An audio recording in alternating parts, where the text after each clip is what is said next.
अगर आप smart city Bhagalpur में वाहन चला रहे हैं तो सावधान हो जाइए। बिना हेलमेट पहने बाइक चलाने पर चालान तो कटता ही आ रहा है, लेकिन अब गाड़ी का थर्ड पार्टी बीमा नहीं रहने पर आपको भारी जुर्माना चुकाना पड़ सकता है। दरअसल भागलपुर शहर में ऑनलाइन चालान कटना शुरू हो गया है। बता दें कि शहर के 16 ट्रैफिक चेक पोस्ट पर ऑनलाइन चालान कटने की व्यवस्था है। ऐसे में यातायात नियमों का उल्लंघन करने वालों और जिनकी गाड़ी में थर्ड पार्टी बीमा नहीं है, उनकी मुश्किलें बढ़ने वाली है। गाड़ियों में थर्ड पार्टी बीमा नहीं रहने को लेकर परिवहन विभाग भी कड़ी निगरानी रख रहा है। कई चौक चौराहों पर यातायात पुलिस भी गाड़ियों की जांच पड़ताल कर थर्ड पार्टी बीमा नहीं रहने पर फाइन वसूल रही है। यातायात पुलिस उपाधीक्षक आशीष कुमार सिंह ने नागरिकों से यातायात नियमों का पालन करने की अपील की है।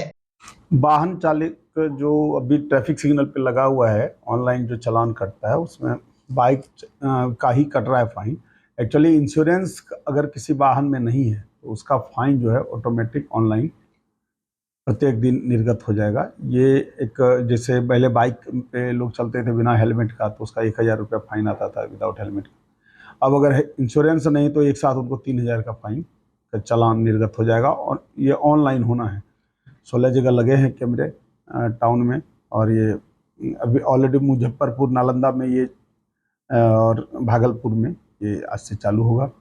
इसलिए सभी लोगों से अपील भी है, जो भी बाइक चालक हैं या ऐसे भी सभी गाड़ी वालों से जो भी गाड़ी चलाते हैं उन पे इंश्योरेंस कम से come third party insurance compulsory है। तो जो भी बाइक वाले अभी जिनका फाइन कट रहा है तो वो कम से कम अलर्ट रहें कि बिना इंश्योरेंस का अगर चलाते हैं तो उनको एक साथ हेलमेट के साथ 3000 रुपया का फाइन कटेगा अगर उनका इंश्योरेंस नहीं है और हेलमेट नहीं पहने हैं। कब से ये व्यवस्था चाहिए? ये आज से चालू करेंगे। इसे ऑर्डर तो पहले से आ गया था, लेकिन उसमें कुछ जो इलेक्ट्रॉनिक का चीज़ था तो कुछ उसमें सुधार करने की आवश्यकता थी, तो उसके चलते नहीं हो पाया था, जो आज से चालू हो। यही अपील है। एक तो पहले सुरक्षा के लिए वाहन तो यातायात नियमों का पालन करते हुए चलाएं। तो यातायात का नियम में ही है कि हेलमेट लगाएं, गाड़ी है 4 चक्का तो सीट बेल्ट लगाएं, इंश्योरेंस जरूर हो, गाड़ियों के पूरा कागजात सही हो। तो इंश्योरेंस का फाइन चूँकि ऑनलाइन है, आपको बिना ये किए हुए आपका फाइन जनरेट हो जाएगा ऑनलाइन ऑटोमेटिकली। लोगों की तो परेशानियाँ बढ़ गई है आपसे। परेशानी बढ़े क्यों? यहाँ दूसरा मान लिए कभी घटनाएं घटती हैं तो जो गाड़ी बिना इंश्योरेंस का रहता है उनको बहुत ज़्यादा परेशानी झेलना पड़ता। तो अगर इंश्योरेंस है तो कम से कम उसको परेशानी, एक्सीडेंट होता है तो भी परेशानी की बात नहीं है। जिस आदमी को लग जाता है कोई चोट, कोई ग्रीवियस इंजोर्ड हो जाते हैं या कोई दुर्घटना बस किसी की जान चली जाती है तो उस समय गाड़ी वालों की तो अच्छी स्थिति नहीं रहनी है बिना इंश्योरेंस के। इंश्योरेंस है तो वो इंश्योरेंस कंपनी हैज़ टू पे ऑल द जो कंपनसेशन जो है, तो मुआवजा की राशि उनको देना है। ये ऑनरेबल सुप्रीम कोर्ट का ऑर्डर है। Gauhar Mohammad versus UP government का जो था उसके चलते डायरेक्शन हुआ। एक्सीडेंट केसेस बढ़े हैं, लड़के रैश चलाते हैं, बिना हेलमेट के चलते हैं, तो दुर्घटना में ज़्यादा चोटिल होने का या फिर ज़्यादा नुकसान होने की संभावना रहती है। इसीलिए इतना सख्त किया गया है कि जो भी बाइक चलाते हैं वो हेलमेट पहन के चलाएं। अब रही बात, जो मैं चलाता हूँ गाड़ी तो जो सामने वाला है उसको अगर धक्का लगता है उसके बचाव के लिए या उसको उसके परिवार वालों को देखते हुए ये पहले से नियम तो पहले से है, लेकिन लोग कराते नहीं थे, लेकिन कराना अति आवश्यक है। उसी कड़ी में ये किया गया है कि टाउन में ऑनलाइन चालान निर्गत किया जाएगा जिनका इंश्योरेंस नहीं होगा। तिलका मांझी भागलपुर विश्वविद्यालय में शुक्रवार को 48वां दीक्षांत समारोह मनाया जाएगा। दीक्षांत समारोह में बिहार के राज्यपाल सह कुलाधिपति आरिफ मोहम्मद खान शिरकत करेंगे। कार्यक्रम टीएनबी कॉलेज स्टेडियम में होगा, जिसको लेकर सारी तैयारी पूरी कर ली गई है। पंडाल निर्माण का कार्य अंतिम चरण में है, जबकि टीएनयू के कुलपति प्रोफेसर जवाहरलाल दीक्षांत समारोह की तैयारी की लगातार समीक्षा कर रहे हैं। उन्होंने समय सारी तैयारी पूरी करने के निर्देश दिए हैं। दीक्षांत समारोह के लिए विश्वविद्यालय ने गोल्ड मेडल और डिग्री पाने वाले छात्रों की सूची जारी कर दी है। कुलाधिपति आरिफ मोहम्मद खान समारोह में 153 गोल्ड मेडल और स्मृति पदक देंगे। समारोह में 248 पीएचडी की डिग्री भी प्रदान की जाएगी। प्राप्त जानकारी के अनुसार कुल 5117 स्टूडेंट्स को डिग्री दी जाएगी। इधर टीएमयू में 25 अप्रैल को होने वाले दीक्षांत समारोह को लेकर गुरुवार को छात्रों को परिधान और एंट्री पास मिल गया। हालांकि पहले दिन यानी बुधवार को परिधान और एंट्री पास के लिए छात्रों को लंबा इंतजार करना पड़ा। वही समारोह में शामिल होने के लिए आज काफी संख्या में छात्र छात्रा परिधान लेने टीएनडी और मारवाड़ी कॉलेज पहुंचे थे, जहां उनके चेहरे की मुस्कान बता रही थी कि शुक्रवार को होने वाला 48वां दीक्षांत समारोह उनके लिए कितना खास होने वाला है। जबकि विश्वविद्यालय के कर्मी पंडाल निर्माण, साउंड सिस्टम, सजावट, विधि व्यवस्था, डिग्री वितरण समेत कई कार्यों की प्रगति रिपोर्ट अपने वरीय पदाधिकारी को देते नजर आए। बताया गया कि मुख्य मंच पर 7 कुर्सियां लगेंगी। पहली कतार में 5 कुर्सियां होंगी, जिनमें राज्यपाल, बीच में उनके दोनों ओर कुलपति, मुख्य अतिथि, प्रधान सचिव और कुल सचिव बैठेंगे। वहीं दूसरी कतार में कुलाधिपति के एडीसी और ओएसडी बैठेंगे। इस दौरान सुरक्षा व्यवस्था चौक चौबंद रहेगी। स्थानीय पुलिस, विश्वविद्यालय गार्ड, एनसीसी और एनएसएस के कैडेट्स तैनात रहेंगे। कुलपति ने प्रॉक्टर को जिला और पुलिस प्रशासन से समन्वय बनाने का निर्देश दिया है। मिली जानकारी के अनुसार राज्यपाल शुक्रवार को 10:45 पर सरकारी विमान से भागलपुर के एयरपोर्ट पर उतरेंगे और इसके बाद सीधा by car TNB college campus में बनाए गए समारोह स्थल पर आएंगे।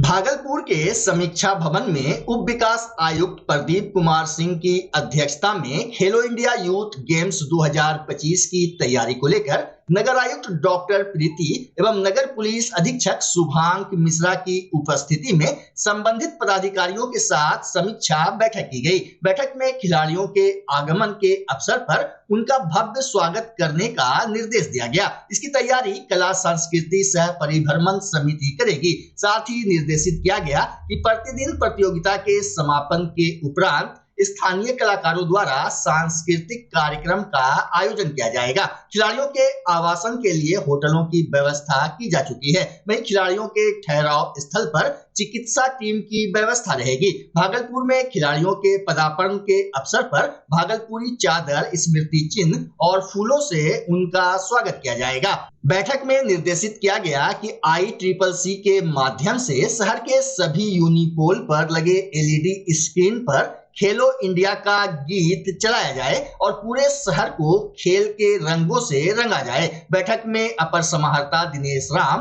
अपर समाहर्ता विधि व्यवस्था महेश्वर प्रसाद सिंह, अपर समाहर्ता आपदा प्रबंधन कुंदन कुमार, संयुक्त निदेशक जनसंपर्क नागेंद्र कुमार गुप्ता, पुलिस उपाधीक्षक नगर अजय कुमार चौधरी, जिला खेल पदाधिकारी, जिला शिक्षा पदाधिकारी, जिला परिवहन पदाधिकारी, सिविल सर्जन सहित सभी संबंधित पदाधिकारी उपस्थित थे।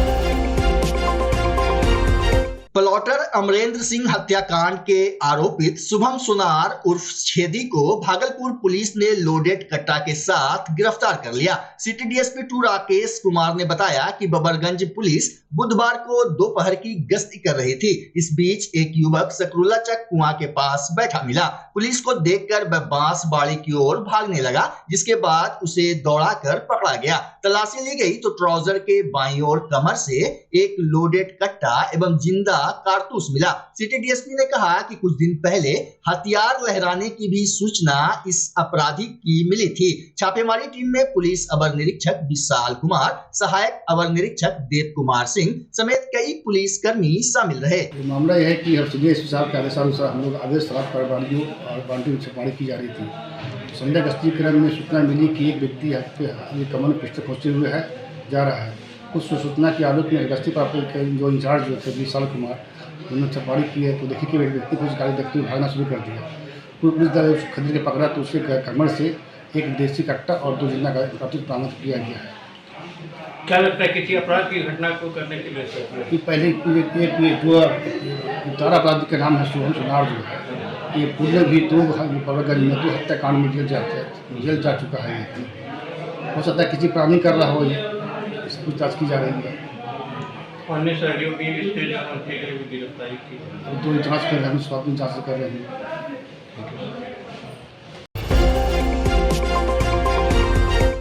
जन सुराज उद्घोष यात्रा के तहत बुधवार को भागलपुर जिला के पीरपैंती और सुल्तानगंज विधानसभा में जन सुराज पार्टी के संस्थापक प्रशांत किशोर ने जनसभा को संबोधित किया। लक्ष्मी नारायण +2 स्कूल पीरपैंती बाजार एवं रामपुर डी मैदान साकुंड में सभा को संबोधित करते हुए कहा कि बिहार में कांग्रेस, लालू, नीतीश और मोदी को जनता ने देख लिया। इस बार बिहार की जनता बदलाव के मूड में है। बिहार में जन सुराज पार्टी की सरकार बनी तो रोजगार और शिक्षा के क्षेत्र में व्यापक सुधार करेगी। जन सुराज 3 संकल्प के साथ कार्य कर रही है। वहीं प्रशांत किशोर ने राजद सुप्रीमो पर निशाना साधते हुए कहा कि उन्हें अपने बच्चे को बिहार का राजा बनाने की चिंता है, लेकिन आप लोग अपने बच्चे के भविष्य की चिंता नहीं करते हैं। अरे सबको बोलना है, बना है कि नहीं बना है?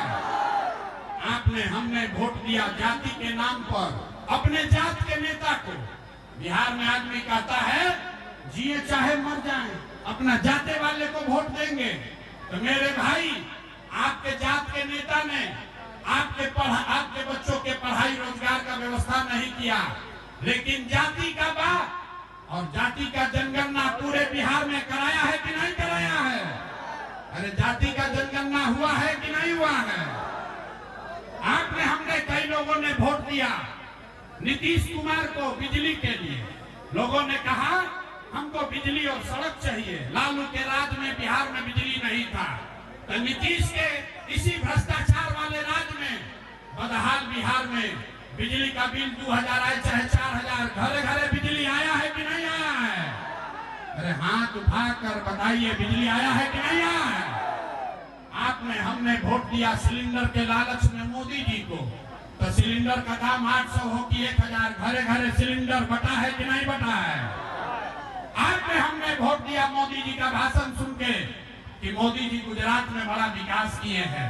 तो मेरे भाई, मोदी जी गुजरात में तो विकास कर रहे हैं, पूरा देश का पैसा ले जाकर गुजरात के गांव-गांव में फैक्ट्री लगा रहे हैं, और सुल्तानगंज भागलपुर बिहार के बच्चे गुजरात में जाकर नौकरी मजदूरी कर रहे हैं कि नहीं कर रहे हैं?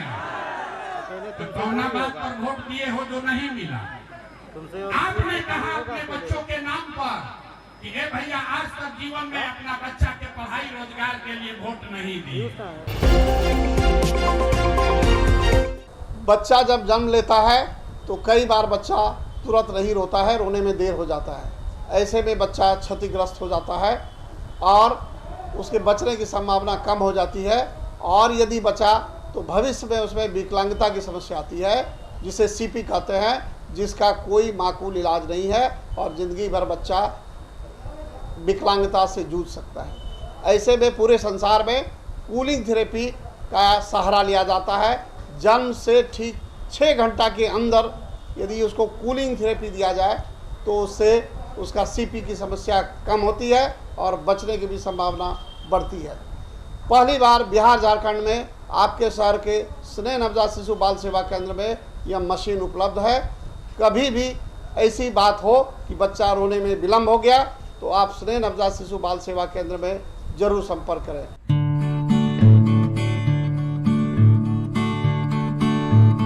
घर शिफ्ट करना हो या ऑफिस रीलोकेट करना हो, मेक माई शिफ्ट के साथ अपने सामान को सुरक्षित पहुंचाइए कहीं भी कभी भी। मेक माई शिफ्ट देते हैं residential and office relocation, long distance relocation, heavy machine shifting, packing and moving, international and intercity moving, car transportation जैसी ढेरों best services. Make my shift packers and movers. For bookings call 8298-181-018 या log on करें www.makemyshift.in। Rinku LED bulb, एक बार लाओ और चलाते ही जाओ। हमारे LED बल्ब्स है क्वालिटी में नंबर 1 और एनर्जी एफिशिएंट, जो रखे एनवायरनमेंट और आपके बिजली के बिल दोनों का ख्याल। रिंकू LED बल्ब के साथ एनर्जी बचाओ और बिल घटाओ। ये है पावर सेविंग लाइट जो चले लंबे समय तक और रखे आपके घर को रोशन। हमारे यहाँ LED लाइट्स मिलते हैं एक व्यापक रेंज में, जो आपकी हर जरूरत को पूरा करेगी। लेकिन यही नहीं, हमारे LED लाइट सिर्फ चमकदार नहीं बल्कि एनवायरनमेंट फ्रेंडली भी है। तो आज ही लाओ रिंकू LED LED बल्ब और पाओ 1 साल की वारंटी का भरोसा। रिंकू LED बल्ब्स, नई जनरेशन के स्मार्ट बल्ब्स। आज ही संपर्क करें 8651063786 या मेल करें rinkuledbulb@gmail.com। हमारा पता असाननपुर, भागलपुर, बिहार 812002।